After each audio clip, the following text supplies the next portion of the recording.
30 साल पहले कहां खड़े थे। अब देखिएगा जावेद भाई, ये 30 साल की जो लड़ाई है 2014 से शुरू होती है या तो 2014 के पहले। मैं आऊंगा वन बाय वन। जी मैं आ रहा हूं प्रेम कुमार जी। जी देखिए, सपनों का भारत कैसा हो उसमें सोचने में कोई दिक्कत नहीं है कि पहले हमने क्या किया और अब क्या कर रहे हैं, उसकी समीक्षा होनी चाहिए। वफा जिससे की बेवफा हो गया, वफा जिससे की बेवफा हो गया, जिसे बुत बनाया खुदा हो गया।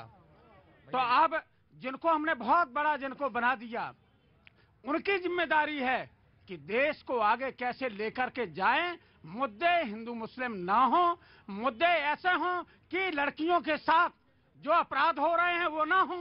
क्योंकि हम नवरात्र में तो देवी पूजा करते हैं, लेकिन जब आप देखिए किस तरीके, अभी देखिए सांसद इनके बीजेपी के ब्रजभूषण शरण सिंह, महिला एथलीट अभी आरोप लगा रही हैं कि उन्होंने किस तरीके से यौन उत्पीड़न किया है।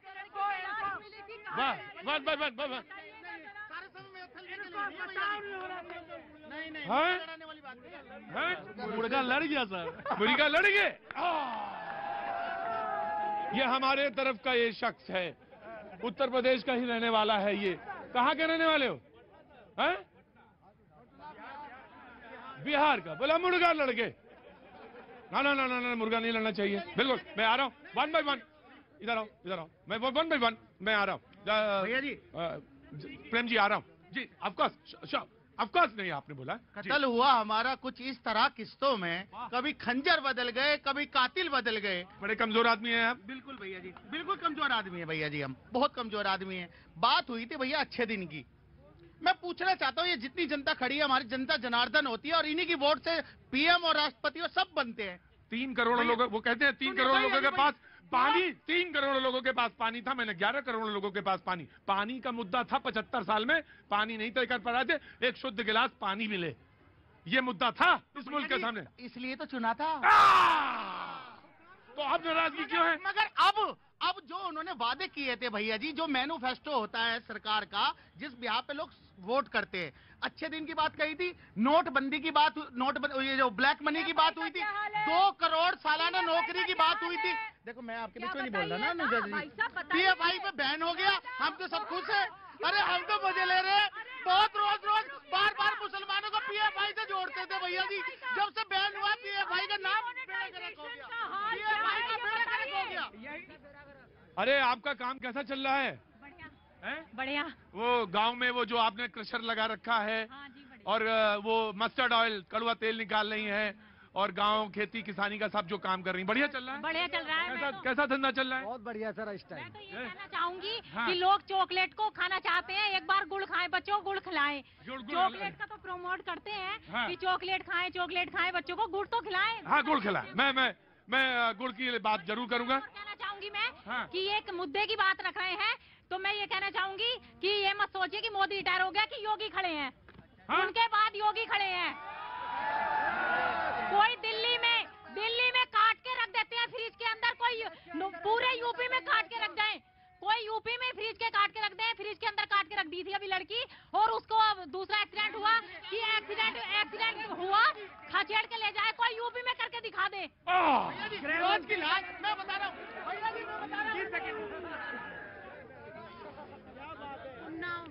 उन्नाव केस रिसेंटली यूपी, बात करिए उनसे, पूछिए। और यही बीजेपी जो बात कर रहे हैं, एक एथलीट के साथ जो हुआ है, जो पूरे देश का नाम करता है, एक अलग लेवल पे जो अपने राष्ट्र को लेके जाता है, क्या किया है उन्होंने? ठीक है, ये स्वतंत्रता होनी चाहिए उनको अपनी बात करने का। उन्होंने कहा कि यूपी में करके देखिए। ठीक है सर, आऊंगा जी। नहीं, अब आप मुझे ये बताएंगे कि घोड़े के पास जाना है, इस घोड़े के पास जाना है? प्रतीक जी, महिलाओं की बात कर रहे थे भाई साहब सपा वाले। पहले तो उनके मुंह से इस तरह की बातें अच्छी नहीं लगती, जिनकी पार्टी के मुखिया ये कहे कि लड़के हैं, लड़कों से गलती हो जाती है। ऐसे लोग महिलाओं के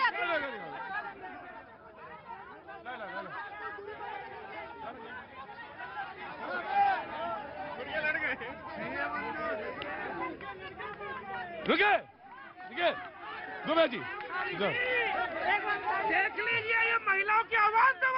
अरे ये महिलाओं की आवाज दबा रहे हैं, ये महिलाओं की आवाज तो भाजपा दबा रही है। अरे इनके नेता महिलाओं के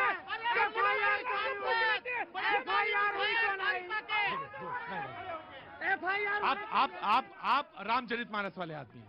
आप और नहीं please please let us speak, मैं आ रहा हूँ। तीर निशाने पे लगा है, इसलिए देखिए कितनी ज्यादा बौखलाहट है। सवाल ये है, चौपाई नहीं पूरी रामचरितमानस सुनेंगे, लेकिन चुपचाप लो लो।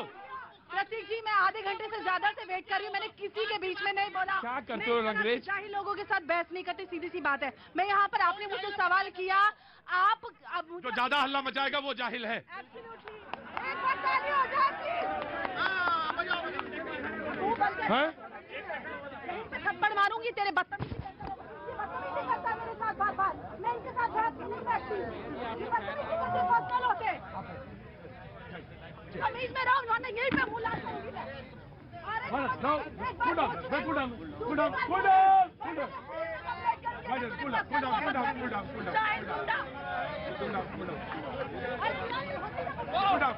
सत्यम, मैं क्या बोलूं? मुझे पानी की जरूरत नहीं, उन लोगों को जरूरत है। जी मैं आपको मना करता हूँ बार बार, आप प्लीज चुपचाप रहिए, please. Let's cool down, cool down, cool down, cool down, cool down, cool down. जी जी सत्यम प्लीज। जी देखिए भैया जी, बहुत इंपॉर्टेंट सवाल रखा था प्रभु दयाल जी ने, 2050 का सपना, और हम ये कहना चाहते हैं ये 2023 है, 27 साल बाकी है। और एक महत्वपूर्ण बात यह है कि हिंदुस्तान की जो औसत आयु है वो 27 साल ही है। तो 27 साल के बाद आज के जो 27 साल वाले हैं वो 54 साल के होंगे।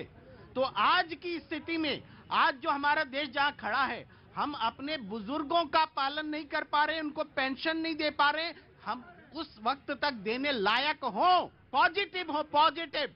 उसके बाद बहुत सारी चीजें हमने तय कर रखी थी कि अमृत काल में 75 साल में हम पूरा करेंगे, सबका छत होगा, सबके घर में पानी होगा, डबल किसानों की आमदनी डबल होगी, बहुत सारी नहीं हुई, कोई बात नहीं है इसके लिए, लेकिन ये प्रयास और लक्ष्य दोनों साथ होना चाहिए। ये जो खाई है अमीरों और गरीबों की, ये जो बढ़ रही है, इसको रोकने का लक्ष्य होना चाहिए। आज जो युवा हैं, आज हम दुनिया के युवा देशों में हैं, लेकिन आगे नहीं रहेंगे, ये भी बात है, इसकी चिंता हमें करनी होगी। बहुत अच्छी बात कही आपने, बहुत अच्छी डिबेट को आपने टर्न दिया है। और मैं एक बात, मैं आपके पास आ रहा हूं, आप चुप रहेंगे, मैं आपके पास आ रहा हूं। और एक पॉइंट आपने और मैं जोड़ना चाहूंगा कि सबके लिए हेल्थ इंश्योरेंस हो, सबके पास हेल्थ इंश्योरेंस हो, ये बहुत बड़ी बात है। ये भी हमारा सपना होना चाहिए, इसको जल्दी से जल्दी पूर्ण किया जाना चाहिए। मिनिमम देके मैक्सिमम हम कैसे ले सकते हैं, हेल्थ का बीमा सबके पास होना चाहिए, चाहे जवान चाहे जो, सबके पास। जी ना, सारे कोई नहीं बोलेगा बीच में। जी देखिए, यहाँ पर महिलाओं के मुद्दों की बात निकली थी, तो महिलाओं को तो कम से कम बात करने दीजिए। जब भी महिलाएं बात कर देती हैं, ये एकदम दौड़ के बात खत्म करने के लिए, बीच में काटने के लिए आ जाते। रही बात अगर आप उत्तर प्रदेश की बात करें, तो वहां पे लॉ एंड ऑर्डर की क्या सिचुएशन है, आप यहां से नोएडा में जाके देख लीजिए, आप रेडी पटरी वालों से बात करके देख लीजिए। अब मैं निकलती हूं तो मेरे ऑफिस के पास वाले कहते हैं कि जब से बाबा जी हैं तो हम अपना काम कर पाते, उससे पहले हम रोड पे बैठ के काम भी नहीं कर पाते थे। ये है यूपी, ये है वहां की व्यवस्था। आप लोग उससे पहले जब यूपी में महिलाओं पे यौन उत्पीड़न की कार्रवाई होती थी, उसको FIR ही नहीं होती थी, महिलाओं के मामले दर्ज तक नहीं करने दिए जाते, और ये महिलाओं की बात करेंगे। और आज अगर आप बात करते हैं महिलाओं खिलाड़ियों की, जिनका मुद्दा है, मैं महिलाओं के साथ हूं, चाहे मामला किसी पे भी हो, निष्पक्ष जांच होनी चाहिए। और स्पोर्ट्स मिनिस्ट्री ने निर्देश दिए हैं जांच के। तो आप क्या चाहते हैं कि हर बात में आप राजनीति करेंगे? महिलाओं की बात है, निष्पक्ष बात होनी चाहिए और उनको इंसाफ मिलना चाहिए। जी बिल्कुल, मैं बिल्कुल आ रहा हूं बहन, आ रहा हूं, जस्ट ए मिनट। राजनीति नहीं होगी, मैं आ रहा हूं, 1 बाय 1 आऊंगा, एक एक करके आऊंगा। जी आप नहीं बोलिए बिल्कुल शो में। जी प्लीज रुको दादा, जी पानी पिलाओ उनको, लो पानी दो दादा को। जी सवाल तो कीजिए। सवाल ये है कि 2050 का देश, का सपने का देश कैसा होगा, कौन सी धरातल होगी, कौन सी बीम होगी, कौन सा नींव होगी। जी देखिए सवाल यही है कि ये सरकार जो है वो सपने दिखाती है और मुझे लगता है उस सपने को पूरा करने के लिए निरंतर काम भी कर रही है 24/7। आप देखिए गुजरात का चुनाव हुआ और सेकेंड फेज के चुनाव से पहले दूसरी बैठक हो जाती है, मापदंड तय की जाती है, लेकिन इस सब के बीच जो सवाल है वो फिर वही सवाल है कि 2050 में हम कहाँ होंगे। फिर बात वही आती है कि आज भी सरकार को फ्री राशन बांटने की जरूरत क्यों पड़ रही है, आज भी हम शिक्षा पे क्यों नहीं बात कर रहे हैं, बेरोजगारी पे क्यों नहीं बात कर रहे हैं, आज भी हम भगवा पे क्यों बात कर रहे हैं, आज भी हम ये क्यों कहते हैं कि भगवा बिकनी और लाल लंगोट पे बात करते हैं। तो रंगों में मत बांटिए, मेरा बात बिल्कुल तटस्थ है और बिल्कुल सही मायने में मैं आपको बताना चाहती हूँ कि निश्चित तौर पे सरकार में जो हमें सुरक्षा मिली है, महिलाओं को सुरक्षा मिली है, हमें बोलने की आजादी मिली है,